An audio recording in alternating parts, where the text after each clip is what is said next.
YCP machine Mangalagiri వ్యూహం ఏంటి?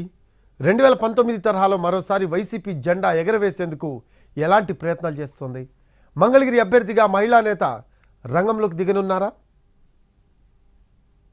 Assembly ఎన్నికలకు సమయం సమీపిస్తుండటంతో అభ్యర్థుల ఎంపికపై కసరత్తును తీవ్రతరం చేసింది వైసీపీ హైకమాండ్. ఇప్పటికే 6 జాబితాలు విడుదల చేసిన వైసీపీ 7వ జాబితా విడుదలకు రంగం సిద్ధం చేసింది.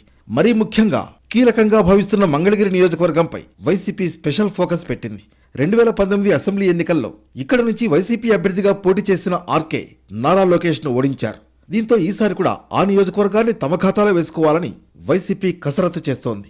మారుతున్న రాజకీయ పరిణామాల్లో మంగళగిరి నియోజకవర్గ అభ్యర్థిగా కొత్త పేరు తెరపైకొస్తున్నట్లు వైసీపీ వర్గాల్లో చర్చ మొదలైంది. మంగళగిరి నియోజకవర్గం ఇన్ఛార్జిగా గంజి చిరంజీవి పేరును కొంతకాలం క్రితం ప్రకటించింది వైసీపీ. మళ్లీ ఈ నియోజకవర్గం నుంచి నారా లోకేష్ పోటీ చేయడం ఖరారు కావడంతో వ్యూహం మార్చే పనిలో వైసీపీ నిమగ్నమైనట్లు తెలుస్తోంది. ఇక్కడ నుంచి మహిళకు అవకాశం ఇవ్వాలన్న ఆలోచన వైసీపీ పెద్దలు చేస్తున్నట్లు చర్చ జరుగుతోంది. చేనేత సామాజిక వర్గానికి చెందిన మహిళను మంగళగిరి నుంచి పోటీ చేస్తే గెలుపు ఖాయమని వైసీపీ లెక్కలు వేస్తున్నట్లు సమాచారం. మంగళగిరి నుంచి ఎమ్మెల్సీ హనుమంతరావు కోడలు లావణ్య పేరును తాజాగా వైసీపీ పరిశీలిస్తోందట. బుధవారం తాడేపల్లిలో మంగళగిరి నియోజకవర్గ నేతలు గంజి చిరంజీవి, మాజీ ఎమ్మెల్యే కమలతో తాజా రాజకీయ సమీకరణాలను వైసీపీ పెద్దలు చర్చించినట్లు తెలుస్తోంది.